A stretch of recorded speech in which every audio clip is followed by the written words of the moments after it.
There we go. Got it.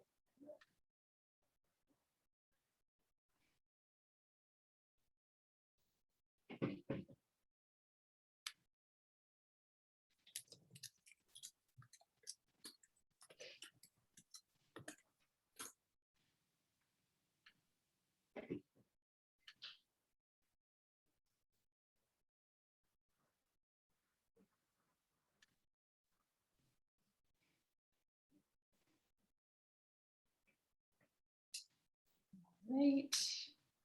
All right. Should be live. Wonderful. Welcome everyone to Top Question Tuesday. My name is Jessica Melnick. If you don't know who I am yet, I am the founder and creator of the Anti-Arthritis Method, as well as the host of the Happy Joints Arthritis Solutions Group. Bear with me one moment here. I've got a bit of feedback going on.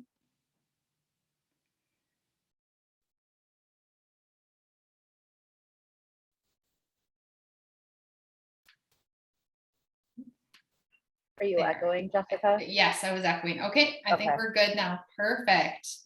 Okay, so I just finished introducing myself, and I wanted also to mention, so if you haven't already heard, the program that I have founded is called the Anti-Arthritis Method, and it is specifically for people with autoimmune forms of arthritis, like rheumatoid arthritis, psoriatic arthritis, inflammatory arthritis, etc. There's quite a few under that umbrella. Those are the most common ones. And I'm here today with my colleague, Casey, and we've gotten together to have these topics every Tuesday because we have very similar protocols that we use in our programs, which we're going to talk a bit more about today. But first, I'm going to let Casey introduce herself and tell you a little bit about her educational background and her program as well. So welcome, Casey. Thank you. So first of all, I'd just like to say I'm outside at a coffee shop, so I apologize for any wind or people that are back here. But my name is Casey Kephart. I also have a program similar to Jessica's called the Autoimmune Disease Formula Program. And I deal with all forms of autoimmune disease, not just specifically arthritis, rheumatoid, and things like that, but we do have the same protocol and very similar things that we work on. So this works out well. My background is in functional medicine. I have a master's degree in human nutrition and functional medicine. I have worked in private practice for nutrition. I've worked with musculoskeletal pain. I have, and now I have my own business working with autoimmune patients just like you. A little fun thing about myself is I live in St. Petersburg, Florida. I moved here about 8 months ago from Chicago. So I live in the US if you are from Canada, like Jessica. And I play beach volleyball about all the time. And I also do suffer from autoimmune diseases as well and work very hard on putting them in remission. So I know exactly what everybody is going through here in some shape, way, or form. And I can't even describe the amount of empathy and compassion I have for it. And that's why I made this my mission, to help everybody else on what I know and how I healed myself. Amazing. Thank you so much for sharing that, Casey. That is amazing. And all of us in Canada are going to be very jealous of where you are sitting in the next couple of months when we start getting a ton of snow. So it's quite nice to see the background where you are and enjoying some beautiful sunshine. So that's awesome. So Casey and I had a really important topic we wanted to discuss with you today. And it's something that comes up when we are working with our clients and patients within our programs. So both Casey and myself use a very specific protocol called the Autoimmune Protocol when we are working with our clients. And it is specifically for people with autoimmune conditions. So for my clients, of course, I'm specifically focusing on autoimmune forms of arthritis. Casey has a more rounded approach because she works with all autoimmune conditions. But because autoimmune conditions have the same origin point, they express themselves differently based on our genetics. But that is why we both are using the autoimmune protocol, regardless of the autoimmune condition. So it's a very, very specific protocol in terms of diet and lifestyle changes. And it needs to be followed very, very strictly, at least for the first while, to get the best results. So my program, and I think Casey's yours is as well, about 3 months long, which is a great way to get started and to start feeling really good. But sometimes what happens is that we have our clients and they're starting to feel really great. They're like, I'm about 70% better. They've been doing it for like 2 months or 3 months. Everyone's a little bit different in terms of their progression. And then they're wondering, okay, well, is it possible for me to feel 100%? And also, when is that going to happen? How long is this going to take? So I wanted to talk at first, we're going to talk about some realistic expectations while you're going through the healing process on the protocol, like what to expect, in terms of your progression, what's realistic, when should you worry, what is something else that you can do if you are stalling in your progression. So for myself, and then I'll turn over to you, Casey, I say if you are following the protocol diligently for 3 months and you are not seeing any progress, then I would worry. I personally have never seen this in any of my clients because it works so effectively. So I have clients that feel better within a matter of weeks. I have clients who see like incremental improvements throughout the protocol, throughout the process, and then all of a sudden, after X amount of weeks, depending on who they are, because everybody's different, they're like, oh my gosh, I just turned a corner. I feel incredible. I'm not 100%, but I feel amazing. So I would say that realistically, this can take months. It is not something that's going to happen overnight because autoimmune conditions don't develop overnight. It happens over time. So I encourage them just keep going because you're doing great. If you've seen improvements and you're continually seeing improvements, there's nothing to worry about. It just takes time. So Casey, I'll turn it over to you and I'd love to hear your perspective on this. Yeah, I agree 100% with everything you said, but like we talked about yesterday, Jessica, how many years have you had an autoimmune disease, right? Or been in chronic pain or been in chronic GI distress? Like, I guarantee you it's more than 90 days, right? Else you wouldn't have invested in trying to heal yourself like you are now. So just like you've had this chronic disease for years and years, it's going to take more than just 90 days to feel better. It's not a quick pill, but it is a pill for healing and getting better. So like you said, Jessica, keep sticking with it.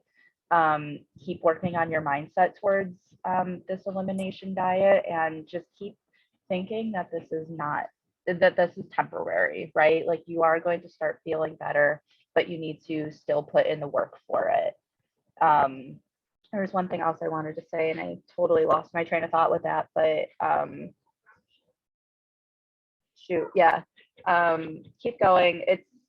It's only the start of your journey and there are so many more tricks up our sleeves to help you that we're going to kind of touch on today too. So that's my thoughts on the matter for that. Yeah, no, and absolutely. And feel free to interrupt me at any point when I'm talking away if you have a point that you want to get across, because I'd love to hear it. So yes, so what we're going to talk about is like some of the things that could be slowing down your progress that you might not think of. So one of the big ones we're going to start with is lifestyle factors in general. So some of these things we just never would have thought of because no one ever told us it could possibly be a problem. So we're going to go into a little more detail about that. I've got a big list in front of me. So we've got everything from not getting enough sleep or proper sleep, using certain personal care products, personal hygiene products, and also cleaning supplies. So Casey, why don't you talk a little bit more about what we need to think about in terms of the cleaning products we use and also some of the personal care, makeup, perfumes and stuff, and why that's important. Yeah, definitely. And that brings me back to my point that I was going to say earlier was part of the autoimmune protocol is you're detoxing from all of the processed foods, all of the lack of nutrients, and you're filling your body with nutrients so we can start detoxing those toxins out of you. So if you think about it, the cleaning materials that you're using, the makeups, the deodorants with aluminum in it, and the scented candles, all of these things are putting toxins back into your body. So that might cause you from healing 100% because we're getting rid of the toxins through the autoimmune protocol, but then we're just putting it back in with these cleaning products, with the deodorants, with the makeup that you're caking onto your face. And I don't mean caking in a bad way, but I just mean like you're covering up your detox pores. So, and same with deodorant, you're covering up that way to detox, and sweat is a way to release toxins. Crying is a way. So it's just, it's like a hamster wheel, right? We're getting rid of the toxins with the protocol, and then we're putting them back in. So if you're cleaning, once a week, twice a week, and you have these scented fragrances, or you have the scented fragrance in the candles, you have the perfumes that you're wearing, which can clog up your pores. You have the air fresheners in the car. It just all adds up. And we'll go through more of a list, Jessica has too, on what things we might have not expected to be toxins. But one thing that you could do if you don't see healing is eliminate these toxic materials, get better cleaning supplies, more natural, get soy wax candles without the fragrance or essential oils added to them. But last note, and Jessica, and then I'll let you talk, is a little anecdotal story is I was a part of making this candles for a group event, and it came with essential oils. I'm like, oh, great, we're going to put essential oils in the candles. This will be lovely. I look back on the ingredient label, disgusting, like just chemicals made in a lab, and then red dye or purple dye and propylene glycol, like all of these things that like just walk into a factory and snort it. Why don't you? Like it was that bad. That's what we're putting in our candles. So look at these ingredient labels and you'll start to realize what we're talking about. Yeah, and that's the thing too, when it comes to ingredients and like marketing, I know we mentioned that last week, things can be marketed as natural or healthy.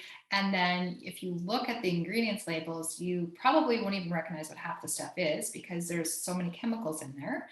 And like you said, like the different additives, the dyes, all that stuff. So even though it was advertised as an essential oil, it really was not. It was very artificial and had a lot of harmful chemicals in it. So just being aware that if it just because it's marketed a certain way, don't trust it. You have to actually read the label for yourself and make sure that what you're using is actually as natural and as clean as it's saying it is.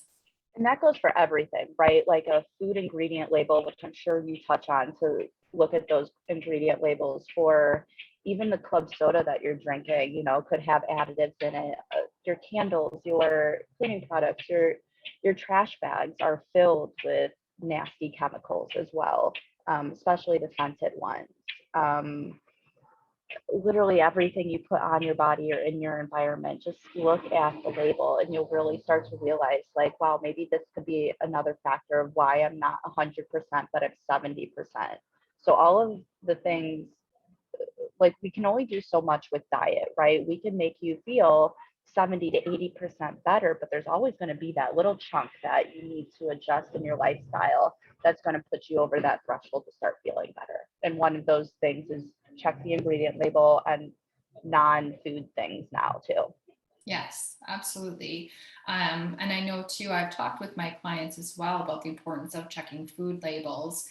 because the same thing, things can be marketed to be really, really healthy. And then you look at the ingredients and it's like, oh my goodness, this is, like, what is this anyways? Do you have a Trader Joe's by chance? No, we don't have Trader Joe's. I don't think we have any in Canada, to be honest, a Trader Joe's. Okay. Well, the people in the US, Trader Joe's is known to be healthy and marketed very healthy, but you look at a lot of their things, probably most of their things in there, it is not healthy. They have pretty packaging. They say it's all natural. They say it can be organic, but don't fall for that. Just like what you're saying, you look at the ingredient label and you'll find that there's a lot of man-made chemicals in there and food dyes and high fructose corn syrup and all of these things that cause inflammation for you. Mm-hmm. I'd say too, in Canada, most of our health food stores would probably be locally owned, like not chain stores.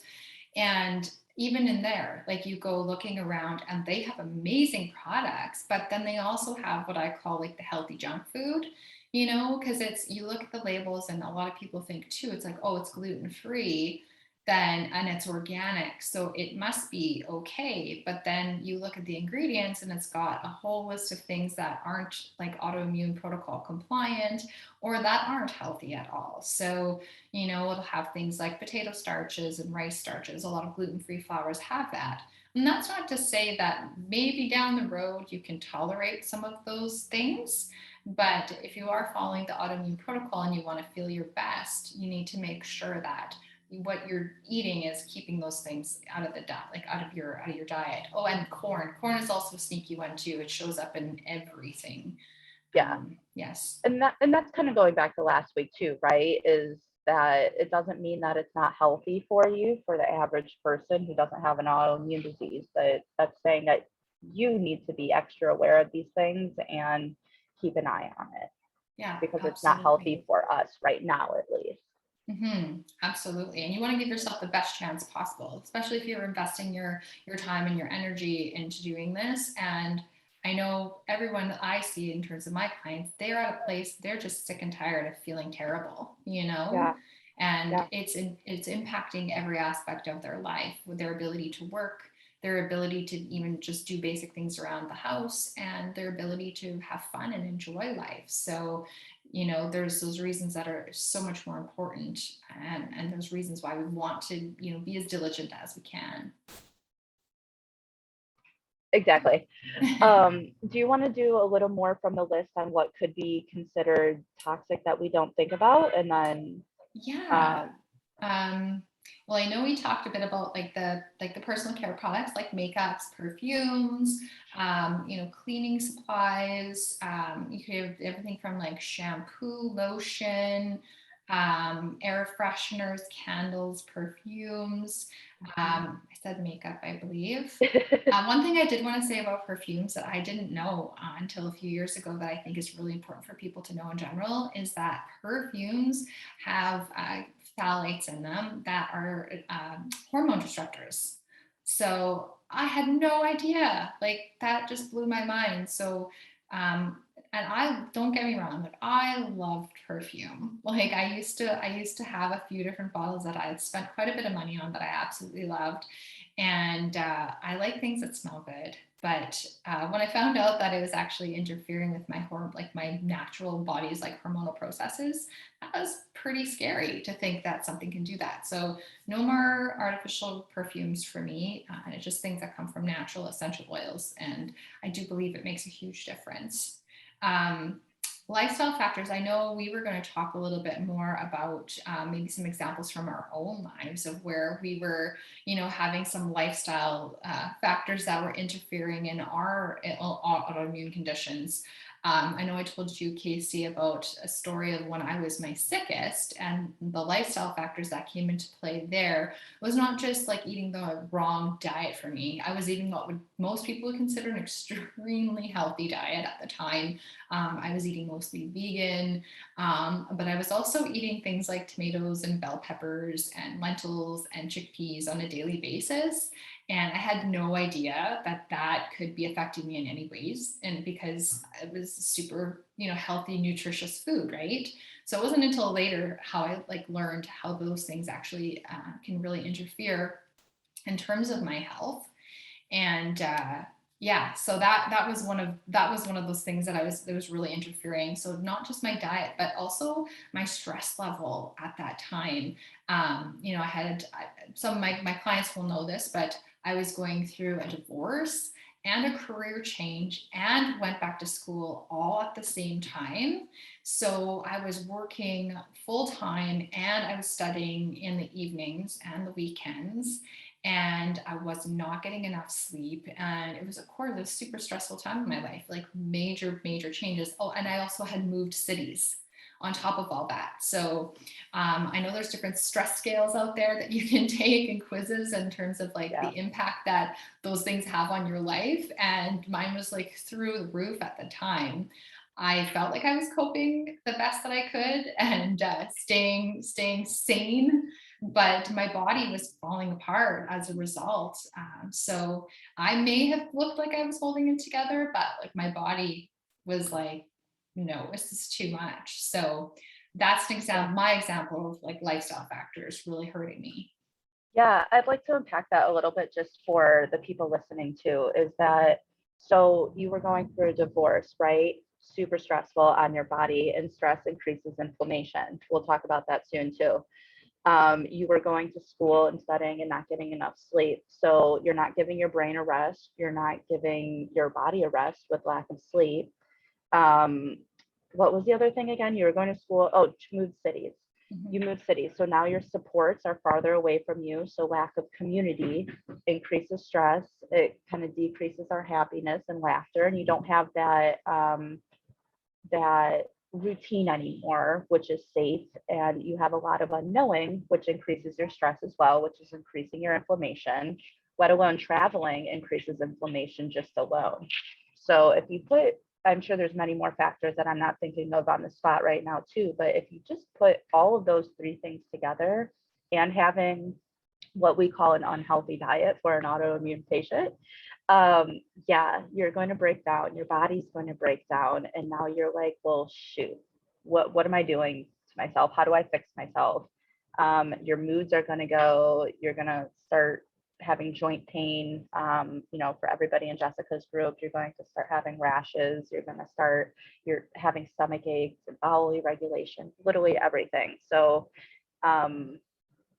yeah, there's more things attached to you just moving a city or going through a divorce, right? Mm-hmm. Yeah, absolutely. And I think sometimes we just think that when it comes to our physical health, it's all just physical things. Like, you know, you don't take into account stress level and sleep and like a health of our relationships, you know, like, and our responsibilities. So the stresses that we have. So Yeah. I'll let you, I know you want to say something. I know. So going back to the list of just lifestyle things that we may not think about too is just what you said, Jessica, toxic relationships, which affects everything in our body, mentally, emotionally, physically. And then even going as far as like our mattresses that we sleep on, having the fire protectant repellent on it. I forgot the word to it, which is very toxic. Same with the rugs, same with you know, if we spray our houses with bug repellent, bug spray has DEET on it, which is like a very hormone disruptor and a killer to all things on the body. And some other things I thought of was shoot, some lights, like light bulbs, can also be very toxic, and the blue light. I'm losing my train of thought though, but there's just so many things around you. And how I started to realize this when I was going through my autoimmune recovery was I started getting sensitive to a lot of things. Like I'd walk into a store and I would need to walk right back out because my eyes would start burning, my head would start to ache, my ears got itchy. Like it was all just senses, and my mood just dropped completely.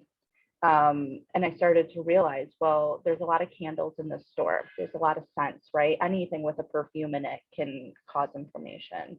The lights bugged me. I was light sensitive. There's a lot of mold in these big box stores. There's a lot of mold in like Goodwill stores or thrift stores that can cause inflammation too. So if you're surrounding yourself in these areas and you find that you're not feeling very well, or something just a little bit changes, start thinking about your surroundings and what you're doing or stepping on or walking into. Just came back to me. The other two lifestyle factors that are huge that we haven't even mentioned yet is smoking and alcohol. So if you're doing those things or around cigarette smoke or vape smoke or bonfire smoke, those are some things to really think about too. Mm-hmm. No, those are all really great examples. And I know that can be really scary and overwhelming when you like hear us like listing all of these things to like watch out for. So I'm not saying that this is something that you have to change all in like 1 week. You know, I often encourage my clients, like, just gradually start making those changes, you know, like, because we don't want this to become a source of stress either, you know, where you're going to worry yourself into sickness or, you know, because that's, like I said, stress is a big factor. So we just, at your own pace, just gradually replace some of those things, you know, like I remember when I was going through the process, I just gradually started replacing my personal care products, my makeup, my lotions, my laundry detergent, you know, dish detergent and all that stuff. And I just did it gradually as I was running out of things because, you know, it was a financial expense. And also it was, I just, like, there was just so many things I wanted to like overhaul. And some things like in our environment it's inevitable that we can't completely avoid everything. So you just, you do the best that you can to give yourself the best chance that you can. Definitely. I thank you for putting that in there because you're right. It is very overwhelming. And I think both of us has gone off the deep end with toxins and you just get so excited or you get so overwhelmed that you're like, I'm just throwing away everything and I'm getting all of new things. But I think that's the perfect way to do it is when things run out, buy a better brand of it. And you'll find that which brand you like. You'll find if it's good. You'll find if it's bad. I think I started with my pots and pans and my containers. I got all glass containers and then I got my cast iron pans and threw away all that nonstick crap. So it's just wherever you find you want to start, you're comfortable starting, or the things that maybe you use most throughout the day. I was cooking all day, so it was my pans. I don't wear makeup, but for you, it might be makeup, you know, or lotion. I put myself on these side. Yeah, no problem. No, those are all great examples. And I'm glad we're having this conversation because I know we've talked before, Casey, where we're just like, we know the stuff inside and out, but sometimes we forget to just mention it because it's in the back of our minds all the time. And we want to make sure that we're giving you as much information as we possibly can so that you can learn from both of our experiences. I know we wanted to talk about stress a little bit more as well in terms of how that affects or it can affect our progress with the autoimmune protocol as we're like healing from the autoimmune condition.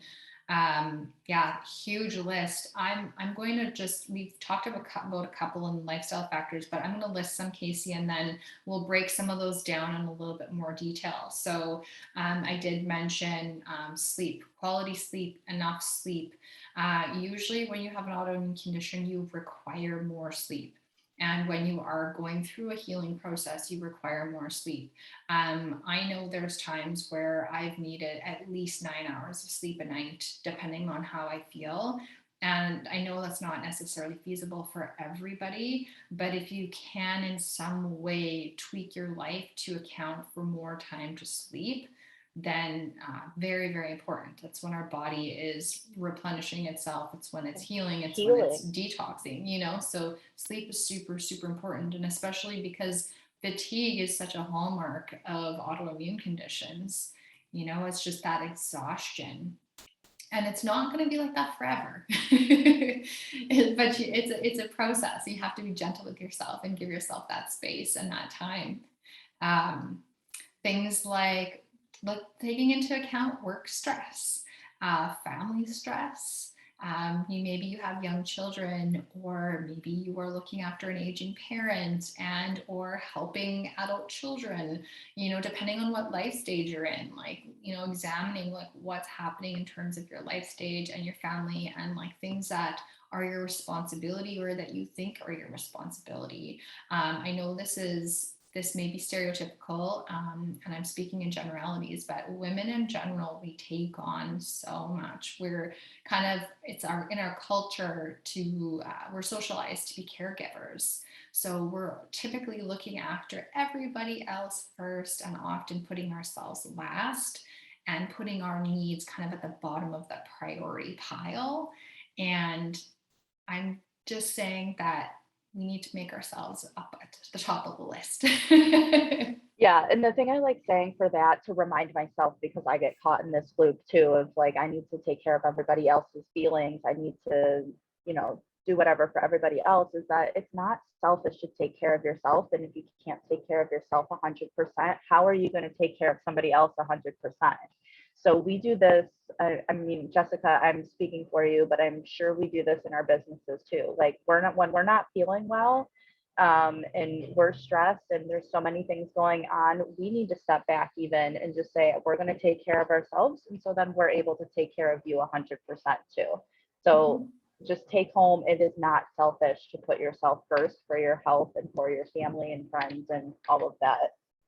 Yeah, and that's the thing too. I always think, like, if we were to reverse the situation and one of our loved ones was needing to look after their health, their mental health, their emotional health, their physical health, whatever it is, we would not think that they were selfish if they were turning down invitations to go out, or they weren't taking on more responsibilities within the home. We would be happy for them and respect that they need to take care of themselves right now. And that's not selfish and there's nothing wrong with it.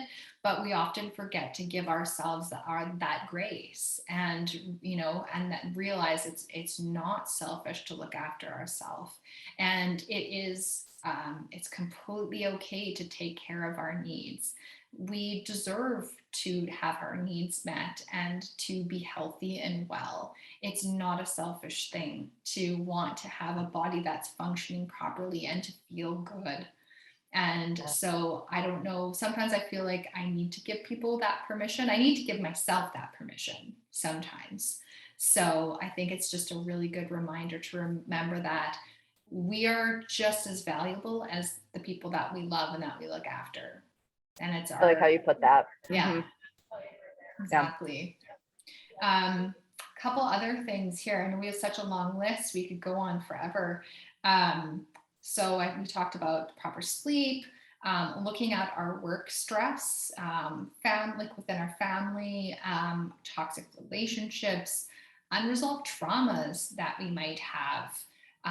That's another big one. I think everybody has, I've heard it referred to as big T and little t traumas. So, it doesn't necessarily mean that we have to go through this like horrific event in order to have trauma. Sometimes there's smaller events that have a really strong impact on us that can last a really long time.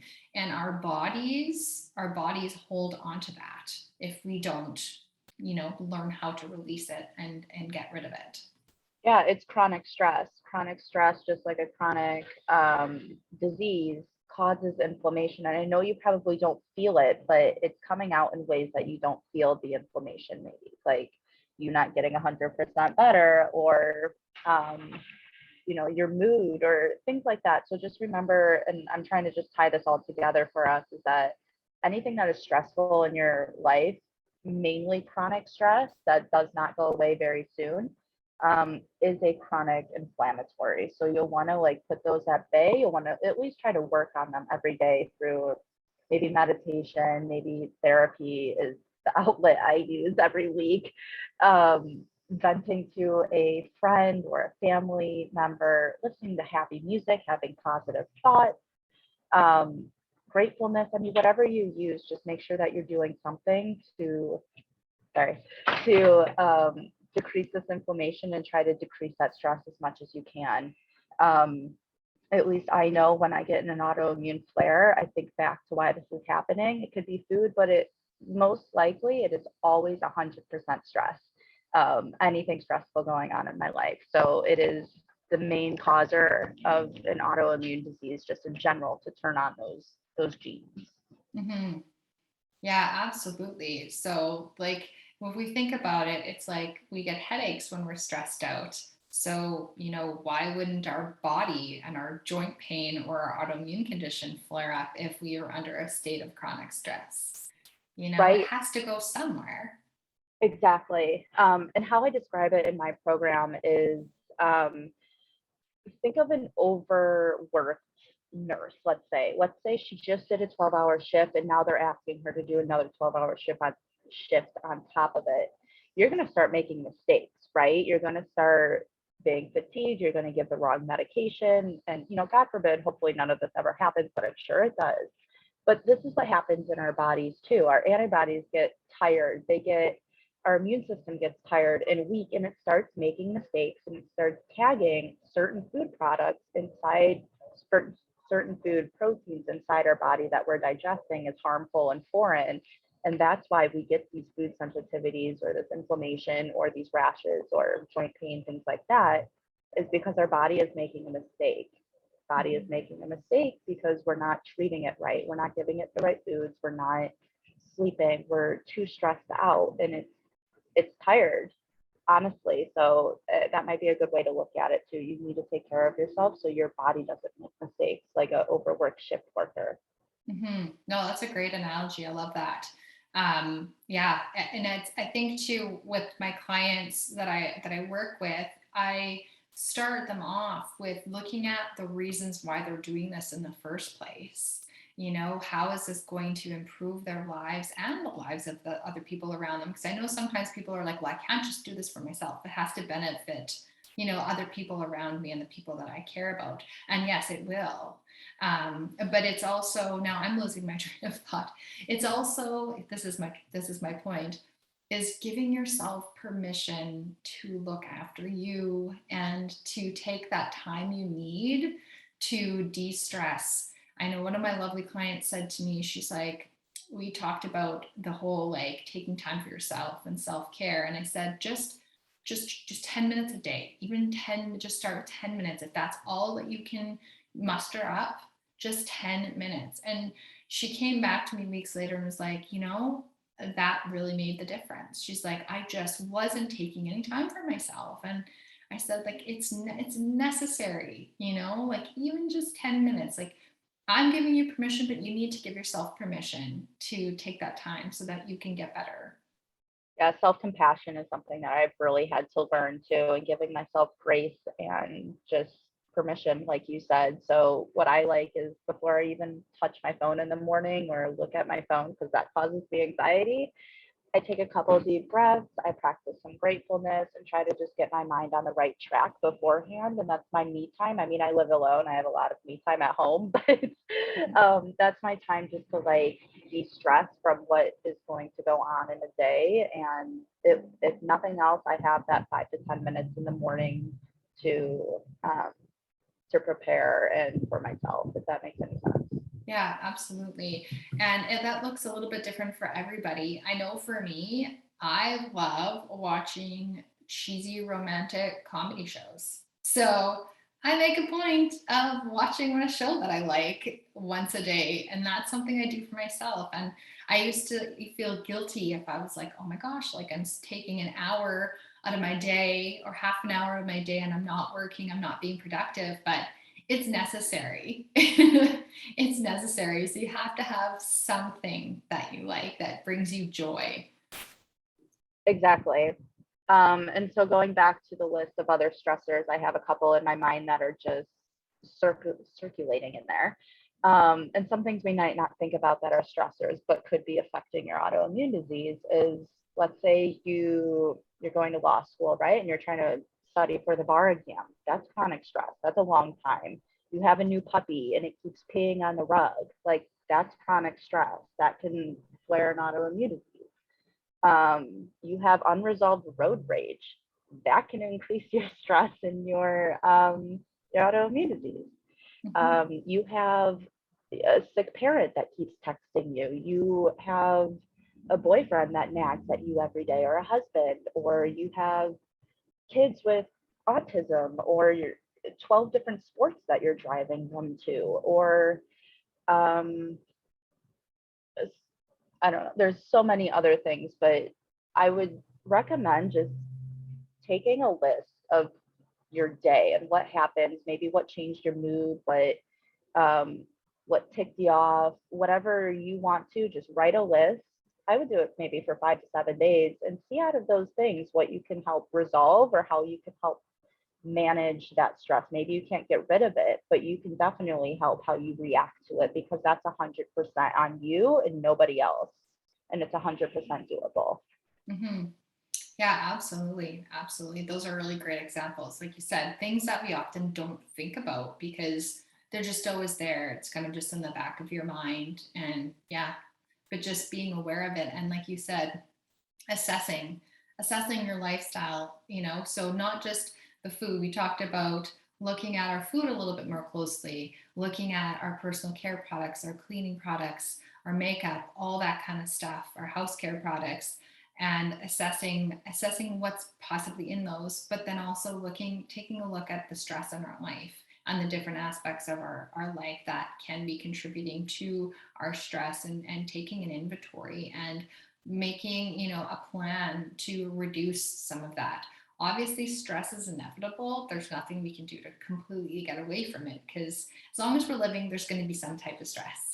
But it is up to us to make a point of tackling some of those larger ones, and asking for help. Like you said, go to therapy, do something you love, like if it's exercise or meditation or journaling or coloring or a hobby, going for a walk. Like, even if it is just 10 minutes a day, doing something that brings that stress down and that brings you joy is super, super important. Yeah, puppy therapy is what I like to call it too. It's just petting a dog that just makes me smile and makes my heart warm. And I know I think of dogs every time I'm in the dumps. So that might help you too. We're getting on time here. Should we move on to that third one and then wrap it?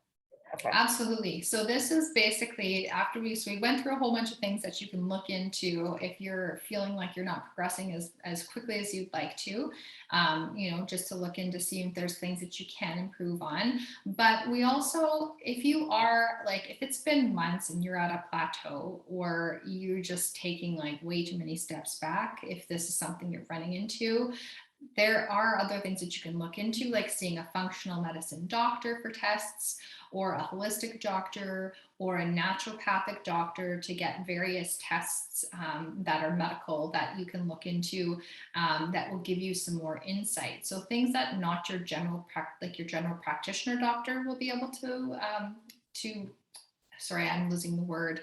They won't be able to administer those for you, but some doctors in a more specialized field, like the naturopathic doctor, holistic doctor, and functional medicine doctors will be able to send you for these tests that are really specific, that can pinpoint something that may be wrong that is preventing you from getting better. So Casey, I know this is more your area of expertise, so I'll let you list off some of those tests that could be beneficial and why.